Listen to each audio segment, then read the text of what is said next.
जब कभी महाधिवेशन में जाएं तो वहाँ ज़्यादा से ज़्यादा देर बैठ करके ध्यान करें। स्थान को पवित्र बनाने में जितना समय साधक को लगता है वह समय सत्संग स्थल पर स्वतः बच जाता है। तो यहाँ आकर ज़्यादा से ज़्यादा देर तक ध्यान करें, नाम का सुमिरन करें। और यहाँ आकर के यदि इधर उधर का काम हो गया फिर तो बड़ा विचित्र परिणाम जीवन में आएगा। अन्य क्षेत्रे कृतं पापम पुण्य क्षेत्रे विनश्यति, पुण्य क्षेत्रे कृतं पापम वज्रलेपो भविष्यति। अन्य स्थानों पर किया हुआ पाप पुण्य स्थान पर जाने से नष्ट हो जाता है। यह महापुण्य स्थान है। यहाँ आकर के भी यदि झूठ बोलते ही रहे, छल कपट करते ही रहे, राग द्वेष करते ही रहे, ईर्ष्या का भाव मन में रखते ही रहे, जो सब नहीं करना चाहिए सो सब करते ही रहे, फिर तो वज्रलेपो भविष्यति। फिर कहाँ जाकर आप पवित्र होंगे? दुनिया का सबसे बड़े डॉक्टर के पास आकर भी यदि निरोग होकर नहीं गए तो फिर दुनिया में कहाँ जाकर निरोग होंगे?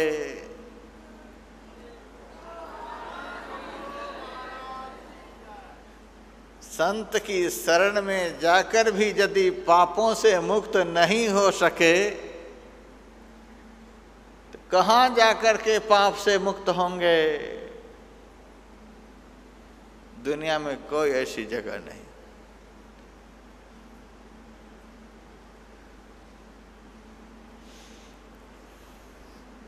तीर्थों में जाने से पुण्य होता है, यज्ञ करने से पुण्य होता है, दान करने से पुण्य होता है, जितने भी शास्त्रानुकूल शुभ कर्म है उसके करने से पुण्य होता है। लेकिन जो किया हुआ पाप है वह भी उसके साथ में रहता है। संत की शरण में जाने से पापों का नाश होता है, महापुण्य की प्राप्ति होती है। इसीलिए संत संग को सबसे बड़ा तीर्थ बतलाया गया है, सबसे बड़ा पुण्य स्थान बतलाया गया है। जहाँ कहीं भी सत्संग में जाएं, घर में जितना बैठकर भजन करते हैं उससे ज़्यादा वहाँ बैठकर भजन करें। बहुत बार मैंने सुनाया है, साधारण भूमि पर बैठकर भजन करने से जितना पुण्य होता है उससे 10 गुना अधिक पुण्य होता है किसी वृक्ष की जड़ में बैठकर भजन करने से। किसी वृक्ष की जड़ में बैठकर भजन करने से जितना पुण्य होता है उससे 100 गुना अधिक पुण्य होता है किसी मंदिर में बैठकर भजन करने से। किसी मंदिर में बैठकर भजन करने से जितना पुण्य होता है उससे 1000 गुना अधिक पुण्य होता है किसी सामान्य नदी के तट पर बैठकर भजन करने से। सामान्य नदी के तट पर बैठकर भजन करने से जितना पुण्य होता है उससे 10,000 अधिक पुण्य होता है गंगा के तट पर बैठकर भजन करने से। गंगा के तट पर बैठकर भजन करने से जितना पुण्य होता है उससे लाख गुना अधिक पुण्य होता है नदी के संगम स्थान पर बैठकर भजन करने से। नदी के संगम स्थल पर बैठकर भजन करने जितना पुण्य होता है उससे 10 लाख गुना अधिक पुण्य होता है समुद्र के संगम स्थल पर बैठकर भजन करने से। समुद्र के संगम स्थल पर बैठकर भजन करने से जितना पुण्य होता है उससे करोड़ गुना अधिक पुण्य होता है किसी संत की शरण में बैठकर भजन करने से। संत की शरण में बैठकर भजन करने से जितना पुण्य होता है उससे अनंत गुना अधिक पुण्य होता है जिस सद्गुरु का आप ध्यान करते हैं उनके सामने बैठकर भजन करने से।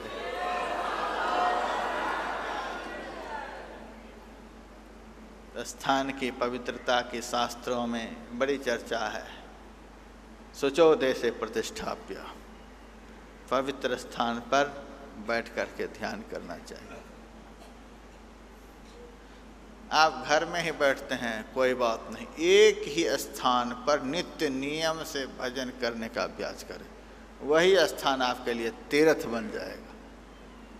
लोग भोग के लिए न जाने कितने भवन बना लेते हैं, लेकिन भोगों से निर्मुक्त होने के लिए अथवा भगवान का भजन करने के लिए एक छोटा सा भी कमरा नहीं बना सकते।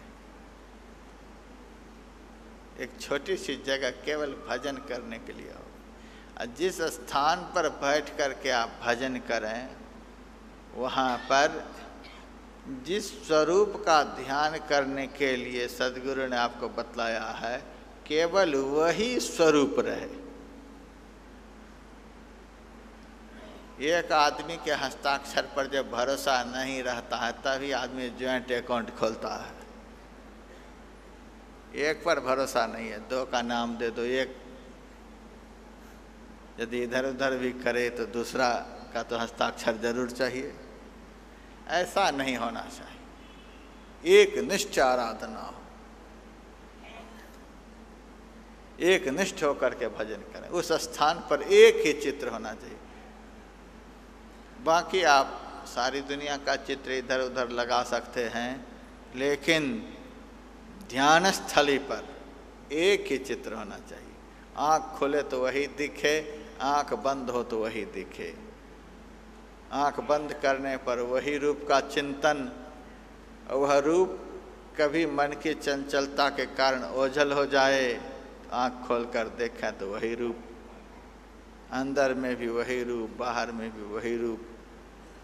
इस प्रकार से चित्र का चिंतन होना चाहिए। तो पवित्र स्थान होना चाहिए।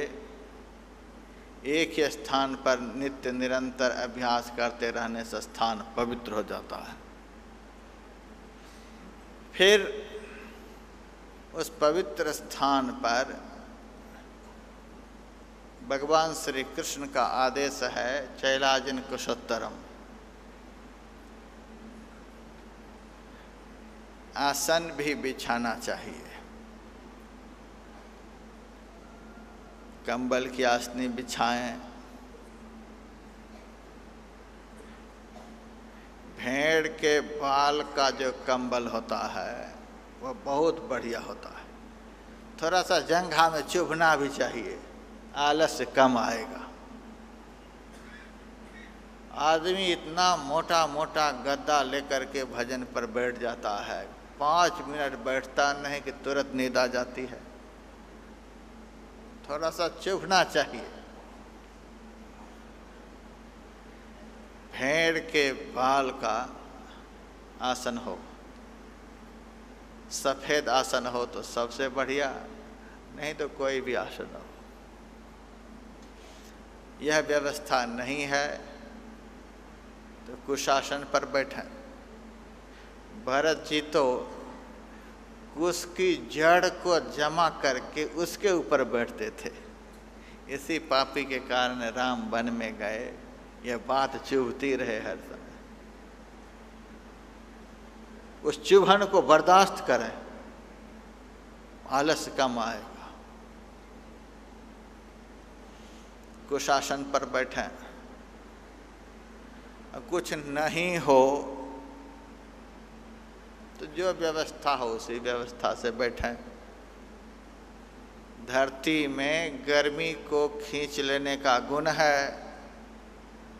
ध्यान करने के समय एक पवित्र गर्मी देह में पैदा होती है। एक आसन बिछाकर नहीं बैठेंगे तो आपकी गर्मी को धरती शोषण करती रहेगी। ध्यान में आपका ऊर्ध्वगमन नहीं होगा। जिस आसनी में धरती के इस गुण को जितना अधिक खत्म कर देने की शक्ति है, उस आसनी की उतनी अधिक महिमा है। स्कंद पुराण में लिखा हुआ है। जो अभी बने उस आसनी को बिछा करके फिर बैठा। ध्यान के लिए स्थान की शुद्धि की आवश्यकता है, आसनी की शुद्धि की आवश्यकता है। जिस आसनी पर बैठकर ध्यान करें उस आसनी पर शयन नहीं करें, भोजन नहीं करें। इतनी शुद्धि की आवश्यकता है। फिर शास्त्रों में भोजन की शुद्धि की भी बड़ी आवश्यकता है। छांदोग्योपनिषद में लिखा हुआ है, आहार शुद्धो सत्व शुद्धि, सत्व शुद्धो ध्रुवा स्मृति। आहार शुद्धो सत्व शुद्धि। जब आपका आहार शुद्ध होगा, सच्चाई और ईमानदारी से उपार्जित अन्न हो, सच्चाई और ईमानदारी में जरा भी खोट नहीं आना चाहिए।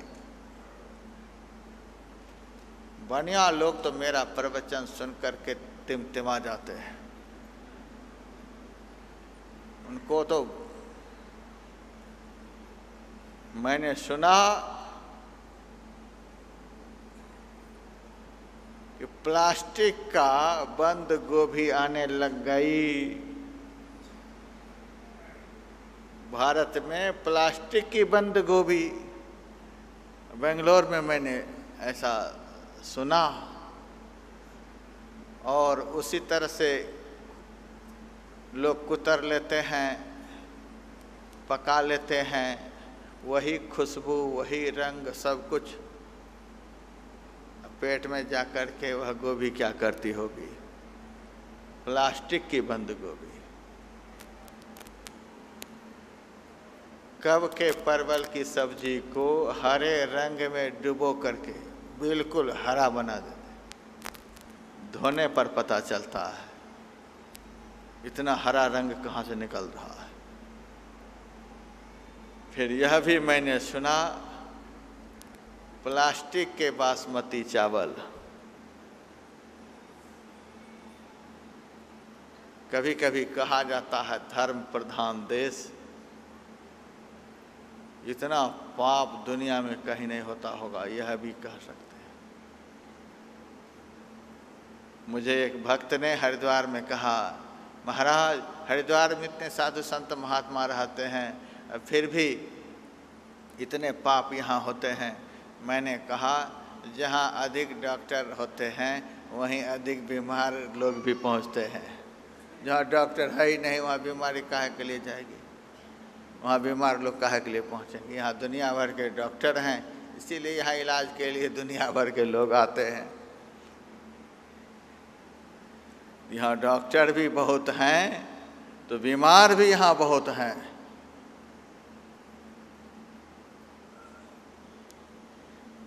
प्लास्टिक के चावल 1 क्विंटल में न जाने कितने मिला देते हैं। मैंने पत्थर के चावल की भी चर्चा सुनी है। वे सब फैक्ट्री सीज हो रही है। प्लास्टिक के चावल, ये सब मिलावट है। ऐसा पाप नहीं करना चाहिए। पाप करके धन कमाएं, उस धन से कभी शांति नहीं मिलेगी। दूसरे का शरीर बिगड़ेगा, आपका जीवन बिगड़ेगा। मिलावट वाला काम नहीं होना चाहिए।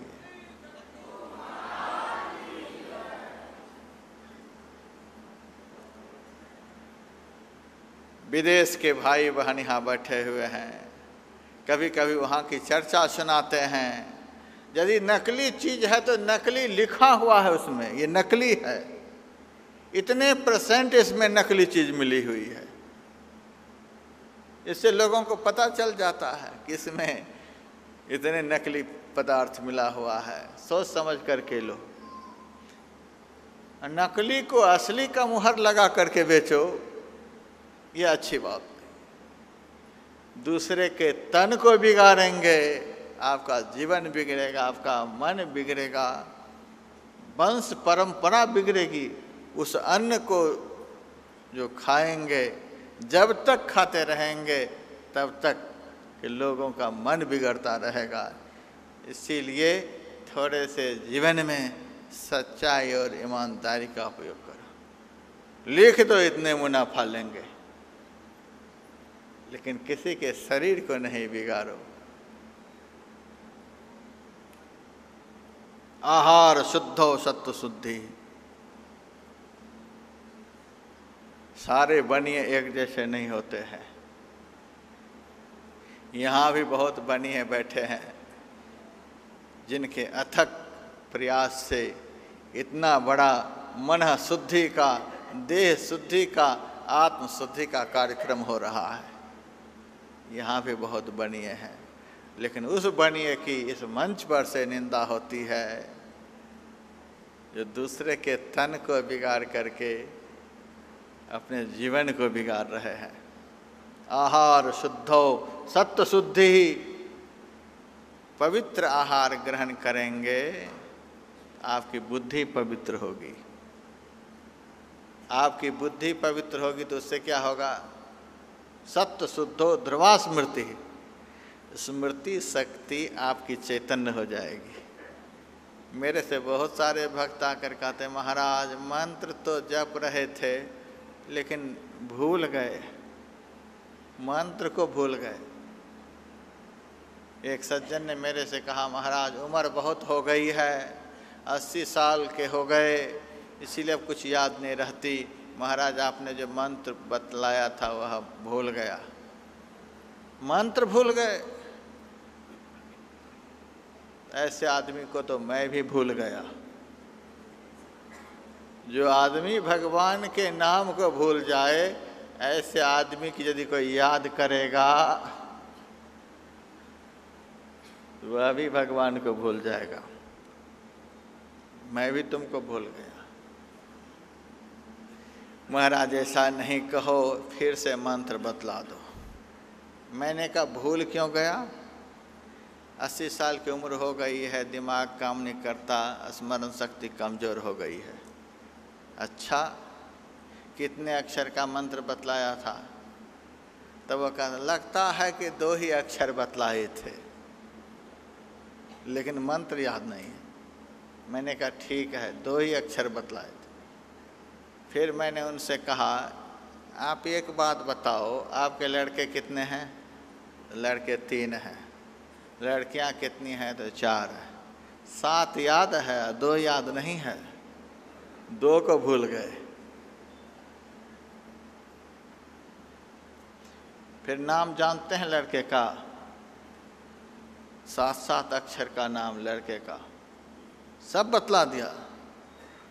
एक बार में 3 लड़के का नाम, 4 लड़कियों का नाम बतला दिया।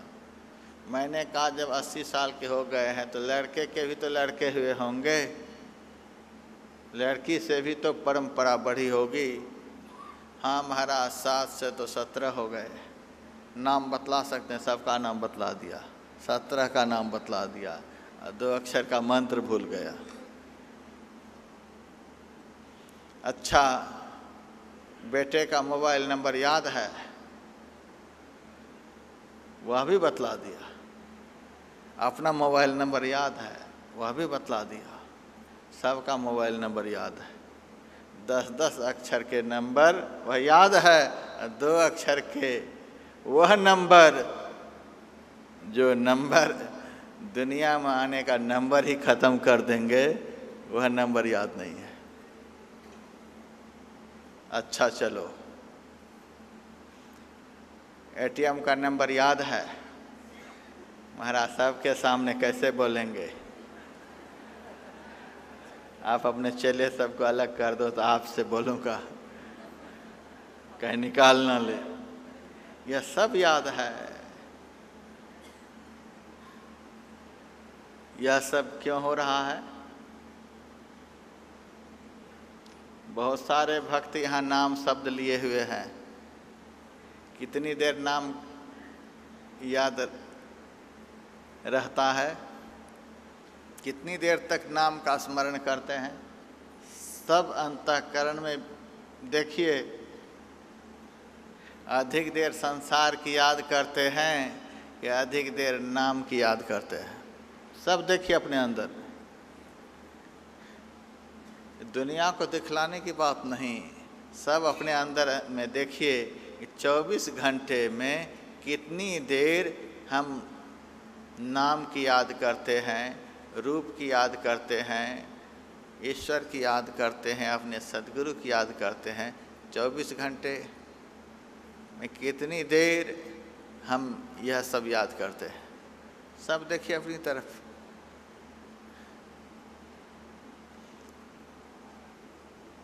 पंजाब के मोर मंडी से बहुत सारे भक्त यहाँ आए।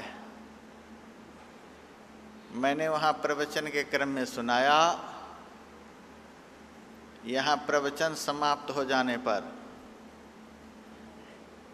मैंने जो मंत्र बतलाया है वह मंत्र जप करते करते करते घर पहुँच जाएंगे। कल जब मेरा प्रवचन यहाँ होगा तो घर से नाम जप करते करते मेरे पास पहुँच जाएंगे। मेरे पास से जाप करते करते घर पहुँच जाएंगे, घर से जाप करते करते मेरे पास पहुँच जाएंगे। उनको 101 रुपये का इनाम मिलेगा। उस समय तो जयकारा सब बोल दिए, यहाँ भी बोल रहे हैं। मैंने जब इनाम का ऐलान कर दिया तो जाप करते हुए सब निकले। मैंने कह दिया जो झूठ बोल करके इनाम लेगा तो मैं थर्मामीटर लगा करके भी देखूंगा। तो कुछ भक्त डर गए। नाम सुमिरन करते करते घर के लिए निकले। कितने तो 10 कदम के बाद ही भूल गए, कितने 20 कदम के बाद भूल गए, कितने 100 कदम के बाद भूल गए। यहाँ भी आप लोग कोशिश करिएगा। भोजनालय पहुँचते पहुँचते भूल गए। एक माई दूसरे दिन मेरे पास इनाम लेने के लिए आई। महाराज आपने जैसा कहा था वैसा ही मैंने किया। लड़के भी साथ में, पति भी साथ में, लेकिन मैंने किसी से भी बात नहीं की, इधर उधर भी नहीं देखी। रास्ता की तरफ देखते हुए घर पहुंच गई। जाप एक बार भी मैंने नहीं छोड़ी। उसके बाद आज घर से जाप करती करती करती आपके पास पहुंच गई। हजारों लोग मेरे प्रवचन को सुनने वाले थे, उनमें से एक माई मेरे सामने आई। मेरे सामने जो कुछ भी चढ़ा हुआ आया था सब उठाकर उस माई को देने लग गया। वह माई तो पीछे भाग गई। महाराज ऐसा नहीं करो। यह तो मैं कहने के लिए आ गए। मैंने कहा मैं जब कह दिया हूँ तो इनाम तो लेना ही पड़ेगा। वह माई कहती है आपने तो कहा था 101 रुपये के लिए, इतने क्यों दे रहे हो? मैंने कहा सुनने वाले तो 1000 बैठे हुए थे, लेकिन करने वाले 1000 में से एक निकले, इसीलिए 1000 की दक्षिणा एक को दे रहा हूँ। यही तो दुनिया में हो रहा है। सुनने वालों की संख्या हजारों की होती है, लाखों की होती है। करने वाले यदि उसमें से 10-5 भी निकले तो संसार का परिवर्तन हो जाएगा।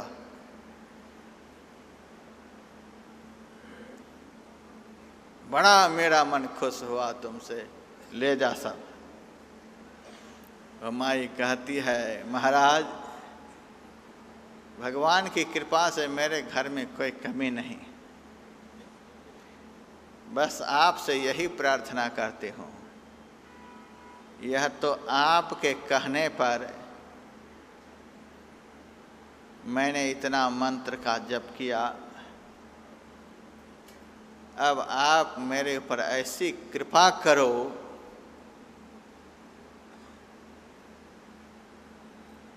कि जब तक मेरे शरीर में प्राण रहे यह नाम का स्मरण कभी नहीं छूटे। देना चाहो तो इनाम में यह दो, पैसे तो यहीं छूट जाएंगे, सब कुछ यहीं छूट जाएंगे। नाम का सिमरन यदि नहीं छूटेंगे, यह घर तो छूट जाएगा, लेकिन वह घर मिल जाएगा जिस घर में परमात्मा का दर्शन होता है। ऐसी कृपा करो। आज हमारी स्मृति जो लुप्त होती चली जा रही, इसका कारण क्या है?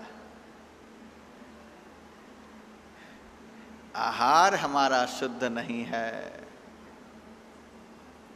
आहार शुद्ध ग्रहण करने से ध्रुवा स्मृति ही, आप मंत्र को कभी भूलेंगे ही नहीं, इष्ट चिंतन आपसे छूटेगा नहीं, कर्तव्य कर्म आपसे छूटेगा नहीं, और कर्तव्य कर्म आपसे होगा नहीं।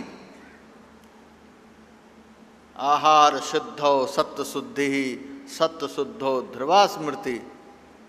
आहार शुद्ध हो, सच्चाई और ईमानदारी से उपार्जित अन्न हो।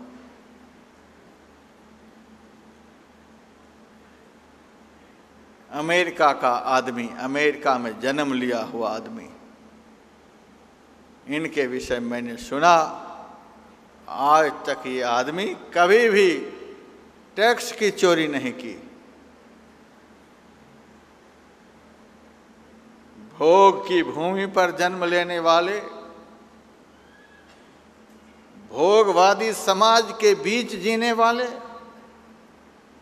जहां भोगों की ही प्रबलता है, वहां के आदमी संत मत से जुड़कर उससे पहले भी कभी टैक्स की चोरी नहीं की, यहाँ बैठा हुआ है।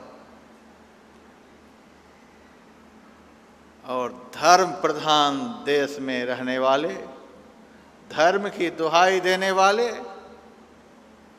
न जाने कितनी चोरी करते हैं। यदि मोदी सरकार भारत में नहीं होती तो न जाने और क्या क्या यहाँ होता।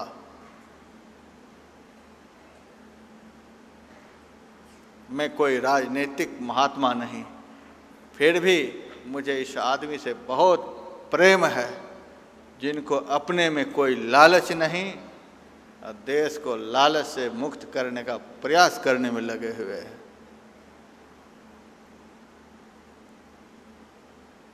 आहार शुद्धो सत्य शुद्धि, सत्य शुद्धो ध्रुवा स्मृति। यदि ध्यान के द्वारा, ध्यान में ऊर्ध्व गति करता हुआ, ध्यान की पराकाष्ठा पर पहुंचना चाहते हैं, ईश्वर का दर्शन कर जन्म मरण के चक्र से छूट जाना चाहते हैं, दुखों का अंत कर देना चाहते हैं, अखंड आनंद को प्राप्त कर लेना चाहते हैं, इसकी गहराई में प्रवेश करने का प्रयास करें। आहार शुद्धो सत्य शुद्धि, आहार शुद्ध होना चाहिए। आपका भोजन शुद्ध नहीं होगा, आपकी बुद्धि कभी पवित्र नहीं होगी। बुद्धि कभी पवित्र नहीं होगी, स्मरण शक्ति आपकी दुरुस्त नहीं रहेगी। आप धर्म से संबंधित, कल्याण से संबंधित, अपने उद्धार से संबंधित सारी बातों को भूल जाएंगे, और जो नहीं सोचना चाहिए, जो नहीं करना चाहिए, उन सब के लिए आपकी स्मरण शक्ति इतनी बढ़ जाएगी कि नहीं चाहते हुए भी स्मरण से वे सब बातें निकलेंगी नहीं। इसीलिए कहा गया आहार शुद्धो सत्य शुद्धि, सत्य शुद्धो ध्रुवा स्मृति। आहार शुद्ध हो, और शुद्ध आहार भी शास्त्रानुकूल ग्रहण के योग्य हो। जो आहार आपके अंदर जाकर मन में सत्व गुण का संचार कर सके, आपकी बुद्धि को सतोगुणी बना सके, आपके विचार को सतोगुणी बना सके, ऐसा आहार हो।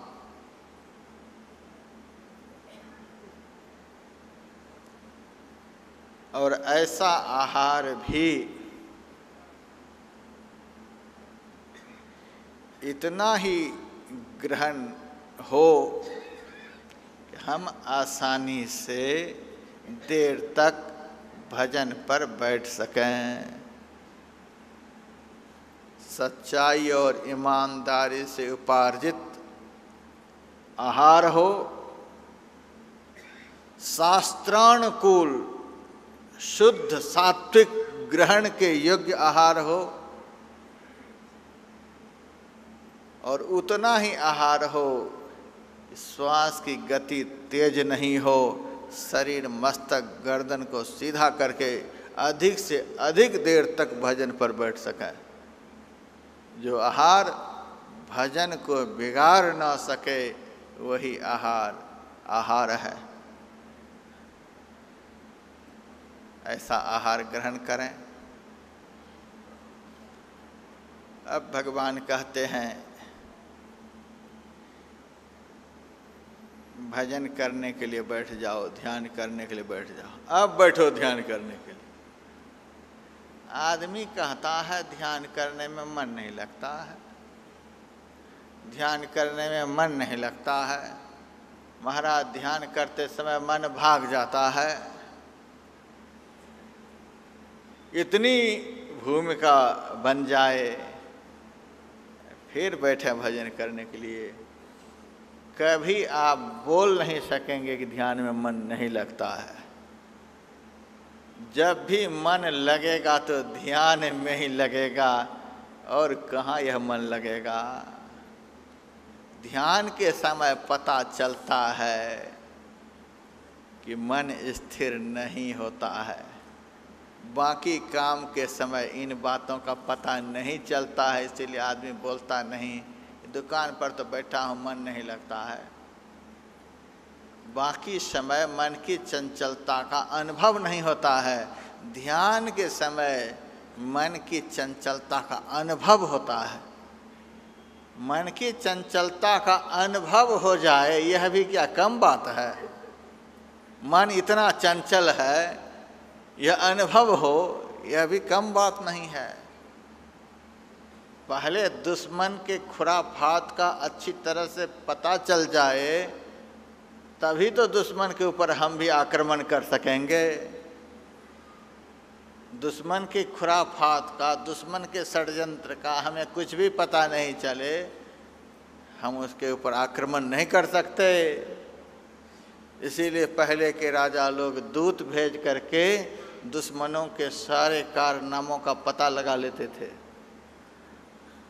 हमारा मन कैसा है यह पता तीर्थ में नहीं लगेगा, दान में नहीं लगेगा, आरती उतारने में नहीं लगेगा, दुनिया के किसी सत्कर्मों को करते समय नहीं लगेगा।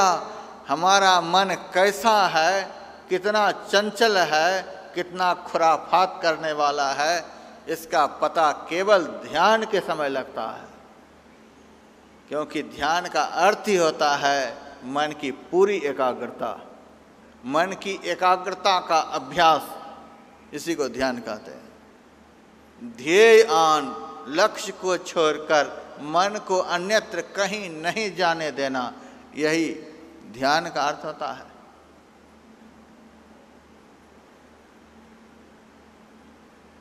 व्याकरण में एक धातु है ध्येय चिंत्यायाम।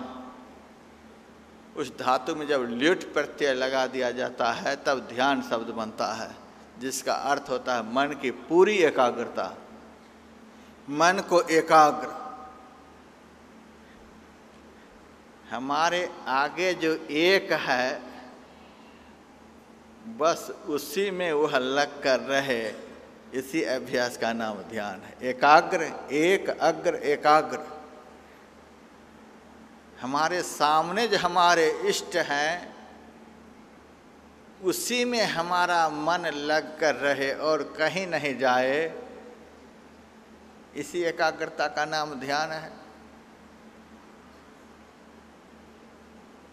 पहले तो मन की स्थिति का पता चले। आज तक मेरे से किसी ने भी नहीं कहा महाराज मैं साइकिल चला रहा था, साइकिल हाथ से छूटकर भाग गई। गाड़ी चला रहा था, गाड़ी छूट करके हाथ से भाग गई। रोटी खा रहा था, रोटी हाथ से छूटकर आकाश में उड़ गई। पानी पी रहा था, पानी का गिलास हाथ से उड़ गया। ऐसा कहने वाला आज तक कोई नहीं मिला। ध्यान करता हूं तो मन भाग जाता है। मैं उस आदमी से पूछता हूं तुम एक बात बताओ, मन जड़ है कि चेतन? तब वह कहता है मन तो जड़ है। फिर मैं कहता हूं जो कह रहा है कि मन भाग जाता है वह जड़ है कि चेतन? तब कहता है वह तो चेतन है। ताज्जुब की बात है कि चेतन के सामने से जड़ भाग जाता है। चेतन यदि जड़ से संबद्ध नहीं हो तो जड़ में कोई क्रिया हो सकती है? जड़ को क्रियान्वित करने वाले हम हैं और हम ही कह रहे हैं कि मन भाग जाता है। हम अपने स्वरूप को नहीं समझ पा रहे हैं, हम अपने को नहीं जान पा रहे हैं, इसीलिए धर्म विरुद्ध बातें करते हैं। आजकल मैं देख रहा हूँ जब ड्राइवर को रास्ता का पता नहीं होता है तो गाड़ी में एक मशीन आजकल लग गई है। वो मशीन चालू कर देता है और मशीन ही मार्गदर्शन करता है। मशीन के माध्यम से ही गाड़ी चलती है। वो मशीन जो है वह जड़ है। जड़ चेतन को दिशा निर्देश करे, ये जड़ की यह दुर्गति है, चेतन की यह दुर्गति है। चेतन की यह दुर्गति है कि जड़ दिशा निर्देश कर रहा है। मशीन लगी हुई है और उससे संकेत मिलता है इधर से चलो, उधर से चलो। मैंने तो कई एक बार देखा कि जड़ के सहारे चलने वाले धोखे में पड़ गए हैं। कभी कभी मशीन फेल हो गई है, कहीं से कहीं चले गए। कभी मशीन बंद हो गई, कुछ कमी आ गई उसमें, तब कहाँ जाएंगे? जड़ के सहारे चलने वाले ये जड़वादी आदमी। महाराज झूठ नहीं बोलेंगे तब काम कैसे चलेगा? यह कौन बोल रहा है? ये जड़वादी आदमी। चेतन का काम जड़ करेगा। चेतन का मनोरथ पूर्ण जड़ के द्वारा होगा। ये जड़वादी मनुष्य की कल्पना है। इसके बिना काम कैसे चलेगा? घर नहीं होगा तो इसके बिना काम कैसे चलेगा? शरीर नहीं रहेगा तो इसके बिना काम कैसे चलेगा? पुत्र नहीं होगा तो उसके बिना काम कैसे चलेगा? ये कौन बोल रहा है? आज का जड़वादी मनुष्य, जिनको जड़ की सत्ता पर विश्वास है, जिनको चेतन तत्व का ज्ञान हो गया है, वह जड़ के सहारे चलेगा। दुनिया का नेट फेल हो जाता है, लेकिन जो चेतनवादी महापुरुष हैं उनका नेट कभी नहीं फेल होता। उनके पास जाकर सब कहते महाराज आप तो जाने जान हैं, आप तो जाने जान हैं। न महाराज के पास कंप्यूटर है, न महाराज कंप्यूटर की पढ़ाई पढ़े हैं, और फिर उनके पास जाकर कंप्यूटर चलाने वाले कहते हैं आप तो जाने जान हैं। वो कैसे जाने जान हो गए? न कुछ पढ़े न लिखे। कबीर साहब कहते मसी कागज छुयो नहीं, कलम गयो नहीं हाथ। जो जीवन में कलम पकड़े नहीं, स्याही का स्पर्श नहीं किया, कागज को कभी देखे नहीं, ऐसे आदमी को सब कोई कहते हैं महाराज आप तो जाने जान हैं, आप सब जानते हैं। हमारे परमाराध्य गुरुदेव के पास आश्रम में घर बनाने वाला मिस्त्री आया। पहले गुरु महाराज को उन्होंने प्रणाम किया, फिर काम पर गया। जब वह जाने लगा तो गुरु महाराज मुस्कराने लगे। साथ में रहने वाले सेवकों ने कहा सरकार इस मिस्त्री को देखकर के आप मुस्कुरा रहे हैं, क्या बात है?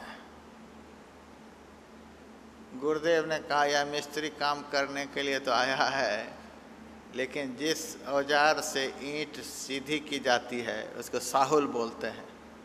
साहुल घर में ही भूल गया है, साहुल घर में भूल गया है। सेवक गए मिस्त्री के पास, उनसे कहा तू सारे औजार लेकर काम करने के लिए आए हो? हाँ सब लेकर आए हैं। एक बार देखो तो। झोली को उलट करके देखा, सारी मशीनें थीं, सारे औजार थे, लेकिन वही औजार नहीं थे। तब उन्होंने कहा हम यह साहुल घर में भूल गए, आप कैसे जान गए?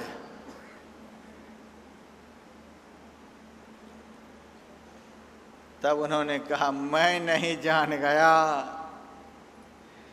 जिसको प्रणाम करके अभी तू आ रहे हो वो पलंग पर आंख बंद किए लेटे लेटे जान गए। हमारी आंख तो खुली हुई है, हम तो चेतन होकर के खड़े हैं, फिर भी नहीं जान पाए।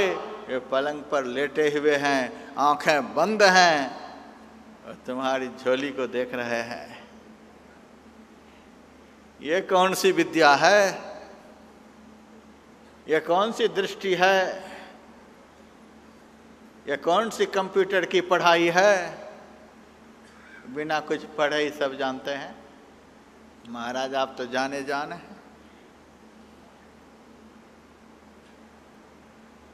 एक दिन अपने भक्तों से धरणीदास जी महाराज ने कहा देखो जी सत्संग में बड़े बड़े अतिथि लोग आते हैं, तुम लोग आगे तक आकर के बैठ जाते हो, थोड़ी जगह छोड़ करके बैठो। सारे भक्त लोग थोड़ी जगह छोड़ करके बैठे। कथा प्रवचन सब हो गया, आरती भी हो गई, न कोई आए न कोई गए। भक्तों ने कहा महाराज हम लोगों को भी आपने पीछे बिठा दिया, कोई आए भी नहीं। धरणीदास जी महाराज ने कहा सब आए थे, तूने देखा नहीं। आए कौन थे? हमने तो सही में नहीं देखा। अगर जिनके लिए जगह खाली करवाई गई थी वे अतिथि ऐसे थे कि उनको कोई आंख से नहीं देख सकते। वे अतिथिगण अंदर की आंख से दिखलाई देते हैं। ध्यान करने से यह आत्म चक्षु प्राप्त होती है, यह आत्म दृष्टि प्राप्त होती है। ध्यान करने के समय जब मन की एकाग्रता प्राप्त हो जाती है, अपनी चैतन्यता का उसे बोध हो जाता है, तब वह सब कुछ देखने लग जाता है। आज चेतन जड़वादी होता चला जा रहा है। इसके बिना काम नहीं चलेगा, उसके बिना काम नहीं चलेगा। यदि हम चेतनवादी होते तो हम यह बोलते कि भगवान का भजन किए बिना काम नहीं चलेगा। संसार का काम किए बगैर काम नहीं चलेगा, या जड़वादी कहता है भगवान का भजन किए बिना जीव का काम नहीं चलेगा, या चेतनवादी कहता है देह धरे कर फली है भाई, भजे राम सब काम बिहाई, या चेतनवादी कहता है। मन भाग गया, मन को किसने भगाया? मन में ताकत है कि भाग जाए? मन जड़ है, उसको तो हम धक्का लगाते हैं। मन को हम धक्का लगाते हैं, बुद्धि को हम धक्का लगाते हैं, सारी इंद्रियों को हम धक्का लगाते हैं। गाड़ी में यदि तेल मोबिल नहीं हो, समस्त यंत्र के रहने पर भी गाड़ी हिल नहीं सकती है। उसी तरह से इंद्रियों के अंदर यदि चेतन काम नहीं करे, इंद्रियां क्रिया शून्य हो जाए। बल्ब लगे हुए हैं, माइक लगी हुई है, यदि अंदर से विद्युत शक्ति काम नहीं करे तो बल्ब ज्यों के त्यों, माइक ज्यों के त्यों, किसी से कोई क्रिया नहीं होगी, कोई काम नहीं करेगा।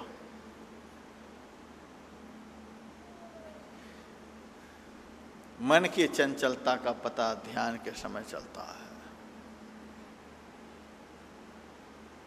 तो ध्यान करने के लिए बैठना पड़ता है। भजन करते करते जब भजन में मन लग जाता है, भजन बनने लग जाता है, फिर तो खड़े खड़े भी भजन होता है, लेटे लेटे भी भजन होता है, खाते पीते भी भजन होता है, संसार का व्यवहार करते हुए भी भजन होता है। लेकिन जब तक ऐसी स्थिति नहीं आई है तब तक तो बैठ करके भजन करना पड़ता है। आसन दृढ़, आहार दृढ़, भजन नेम दृढ़ हो, तो प्राणी पावे कछुक, नहीं तो रहे विषय रस मोह। आहार की दृढ़ता हो, आसन की दृढ़ता हो, भजन करने के नियम की दृढ़ता हो। भजन करने का नियम जिसका दृढ़ हो जाएगा, उसका आहार स्वतः दृढ़ हो जाएगा। जिसका आहार दृढ़ हो जाएगा, उसका आसन स्वतः दृढ़ हो जाएगा। उलट करके भी अर्थ लगाएं, सीधे भी अर्थ लगाएं, दोनों तरह से अर्थ लगाएं। तो भगवान श्री कृष्ण कहते हैं, हे उद्धव, समतल भूमि पर, पवित्र भूमि पर पवित्र आसनी को बिछाकर शरीर, मस्तक, गर्दन को सीधा करके बैठो।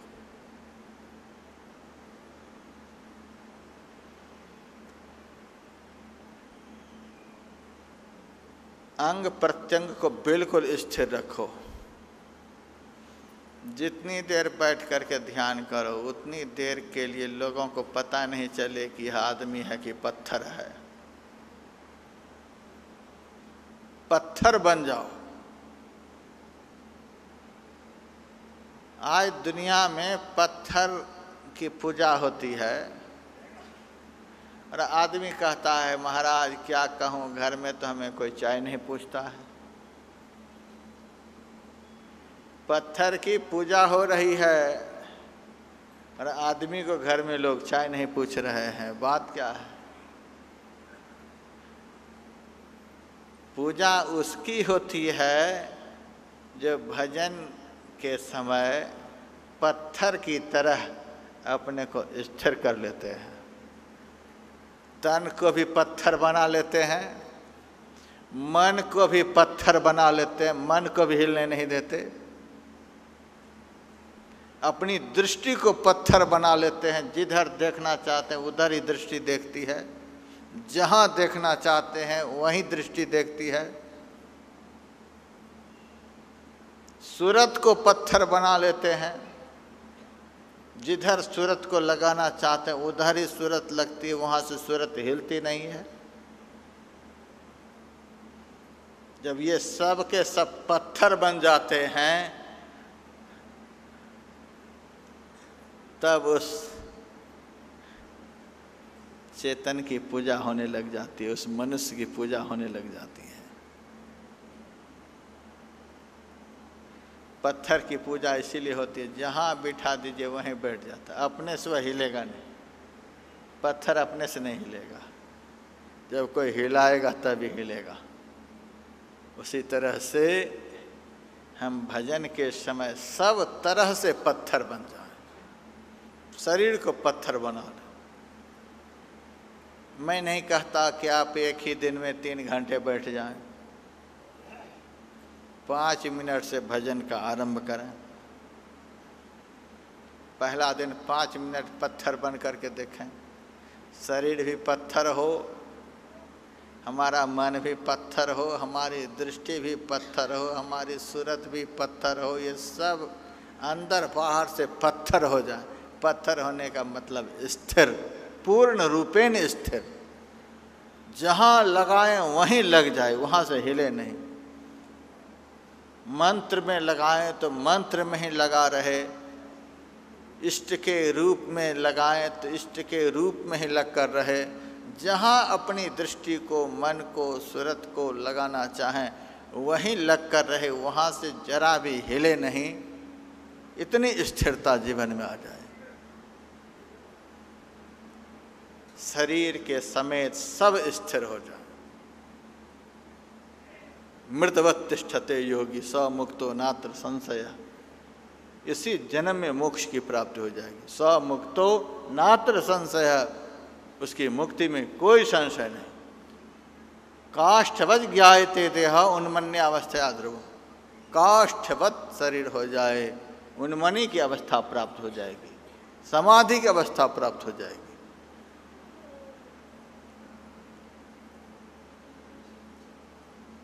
तो सब कुछ को स्थिर कर लीजिए। घर में भी पूजा होगी, समाज में पूजा होगी, राज्य में पूजा होगी, देश में पूजा होगी, विश्व में पूजा होगी। भगवान बुद्ध कहते हैं हमारे भिक्षु का आदर स्वर्ग के देवता करते हैं, स्वर्ग के देवता आपका आदर करेंगे। और दोपहर के प्रसंग में आप सुन रहे हैं कि मैया शबरी को आदर देने के लिए सारी सृष्टि के मालिक राम गए हैं। इतना आपका आदर होगा, इतना आपका सम्मान होगा। ध्यान की भूमिका अभी तैयार हुई है। प्लेटफार्म जब स्थिर होता है तभी ट्रेन चलती है। प्लेटफार्म भी चले, ट्रेन भी चले, ऐसा नहीं होता है, गाड़ी एक्सीडेंट हो जाएगी।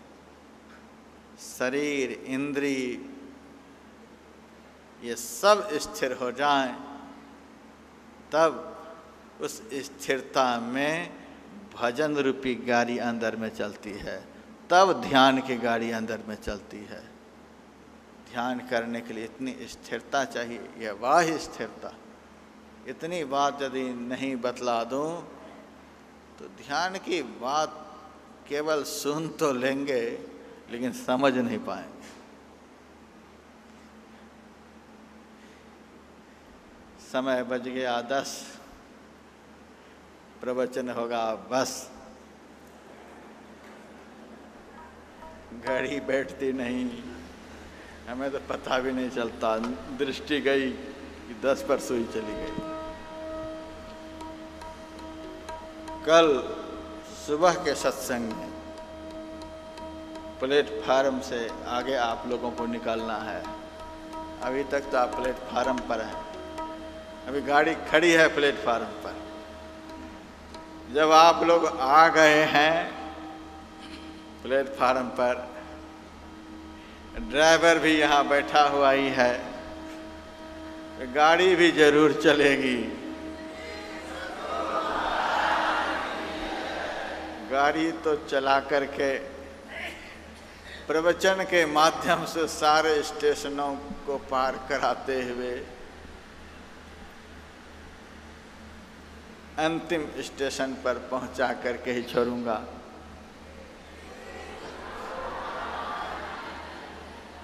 यहाँ से जाकर जो जहाँ से आए हैं अभ्यास करके धीरे धीरे वहाँ पहुँचने का प्रयास करेंगे। साधु संत महात्मा रास्ता बतलाते हैं, चलना पड़ेगा आप लोगों को। यह भभूत मार्ग का महात्माओं का सत्संग नहीं है। रास्ता तो सब बतलाया जाएगा, साफ और दुरुस्त रास्ता बतलाया जाएगा। करने वाला यदि साफ और दुरुस्त होगा तो मंजिल को जरूर तय करेगा। इतना तो मैं जरूर विश्वास दिलाता हूँ। इस विषय को कल सुबह के सत्संग में मैं पूरा करूँगा और दोपहर के सत्संग में तो सबरी मैया है ही, सबरी मैया का प्रसंग सुनाऊँगा, उसमें भी सारी बातें आ जाएंगी। समय की प्रतीक्षा करें। अब गायक जी से एक भजन सुनिए। अगर है प्रेम दर्शन का, भजन से प्रीति कर प्यारे। ब्रह्मानंद स्वामी का भजन है। जो भी मैंने सुनाया इस भजन में सारी बातें सूक्ष्म रूप से आ जाएंगी। प्रवचन के अनुकूल भजन होना चाहिए, पाठ के अनुकूल प्रवचन होना चाहिए। पाठ कुछ हो, प्रवचन कुछ हो, भजन कुछ हो, कर्म कुछ हो, फिर तो गाड़ी मंजिल तक नहीं पहुंच पाएगी। एक भजन सुनिए, फिर 2 आध्यात्मिक आरतियां होंगी और अभी का सत्र समाप्त होगा। जय गुरु महाराज।